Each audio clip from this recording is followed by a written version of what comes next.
नमस्कार दोस्तों, आज हम एनसीईआरटी गणित कक्षा 10 के क्वेश्चन नंबर 15 को हल करेंगे, जिसमें कि दिया हुआ है कि लंबाई 6 मीटर वाले एक ऊर्ध्वाधर स्तंभ की भूमि पर छाया की लंबाई 4 मीटर है, जबकि उसी समय एक मीनार की छाया की लंबाई 28 मीटर है।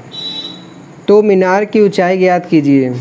तो जैसा कि इस क्वेश्चन में जो है ऊर्ध्वाधर स्तंभ और मीनार है और उसकी आधार पर जो है छाया की लंबाई दी गई है, तो इसी को ध्यान में रखते हुए पहले हम इसका एक रफली डायग्राम बना लेते हैं, जिससे कि हमें दो त्रिभुज मिल जाएगा।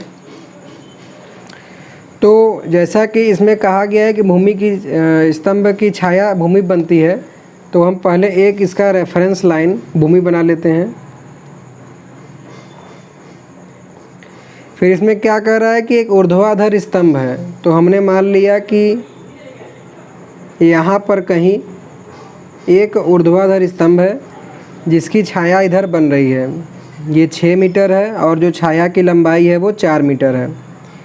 कह रहा है उसी समय एक मीनार की छाया की लंबाई 28 मीटर है। मतलब कि अगर सूरज इसी साइड होगा तो मीनार बड़ा होगा, तभी उसकी छाया 28 मीटर बन रही है। तो हमने मान लिया कि मीनार उसके पीछे कहीं यहाँ पर होगा,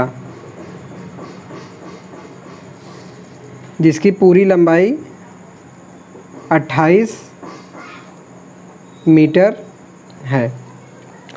तो अगर हम इन सभी को शीर्षों को मिला देंगे तो हमको इससे एक दो त्रिभुज प्राप्त हो जाएंगे।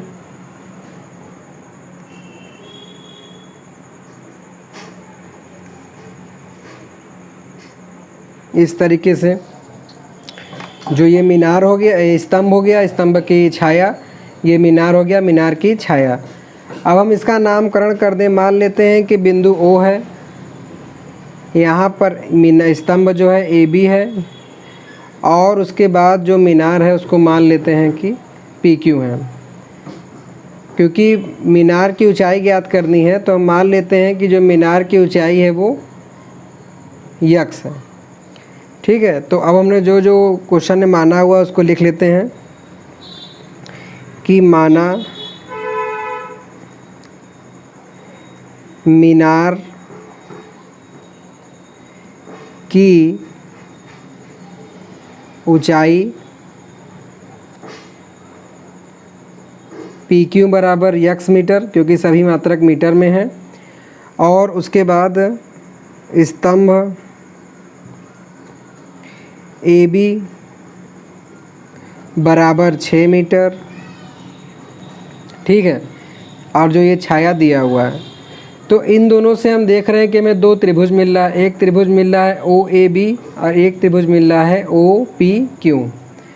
तो क्योंकि हम समरूपता का नियम पढ़ते चले आ रहे हैं, तो इसमें भी हम इसको समरूपता का नियम लगाएंगे और इनके जो है ये दोनों भुजाओं का अनुपात मिल जाएगा। अगर ये समरूप होंगे तो उससे हम मान निकाल लेंगे।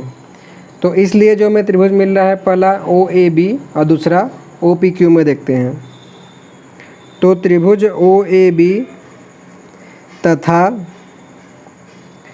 त्रिभुज OPQ में,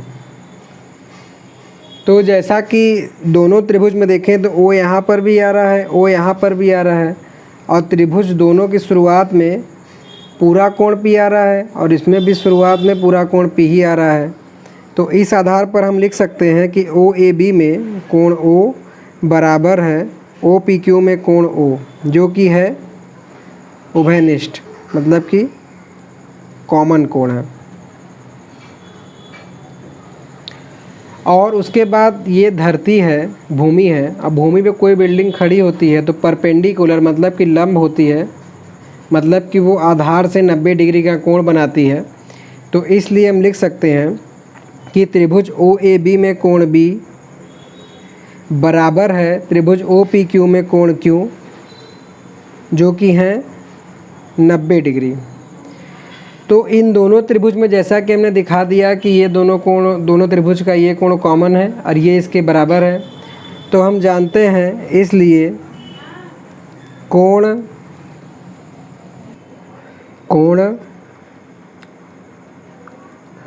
समरूपता से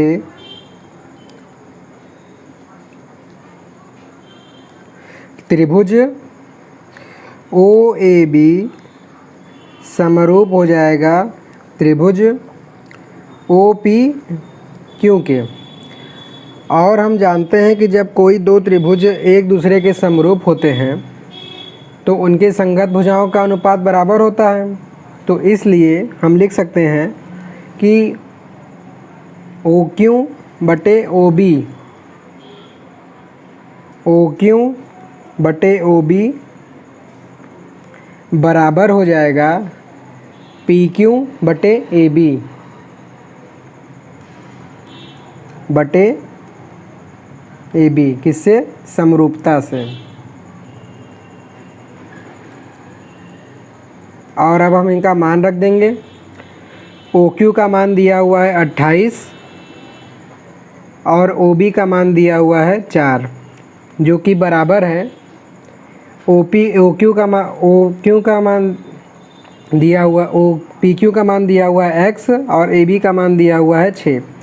तो यहाँ से जब हम x का मान निकालेंगे तो 6 28 के पास गुणा हो जाएगा।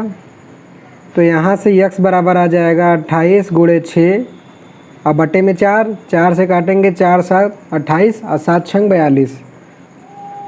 तो इस तरीके से x का मान आ जाएगा 42। और जैसा कि हमने माना हुआ है कि ये मीनार की ऊंचाई PQX है, तो इसलिए लिखेंगे मीनार की ऊंचाई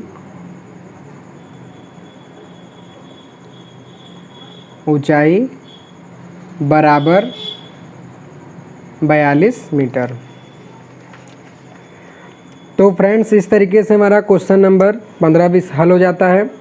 आशा करता हूं कि बताया गया सवाल आपको समझ में आया होगा। तो प्लीज़ वीडियो को लाइक, शेयर और कमेंट ज़रूर कीजिएगा।